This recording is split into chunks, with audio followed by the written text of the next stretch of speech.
गणपती बाप्पा मोरया. गणरायाचे आगमन जवळ आले आहे. सर्वत्र तयारी उत्साहात सुरू होत आहे. पण एक प्रश्न अनेकांना पडतो. आपल्या कुटुंबात गणेश मूर्ती कुणी बसवावी?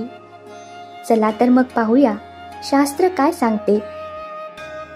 गणेश चतुर्थीची पूजा ही संपूर्ण कुटुंबाने मिळूनच करावी.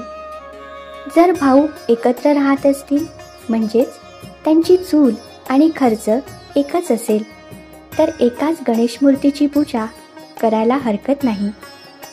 पण जर वेगवेगळ्या घरी राहतात, चूल आणि खर्च वेगळा झाला असेल, तर प्रत्येकाने आपापल्या घरी स्वतंत्र गणेश मूर्ती पूजावी.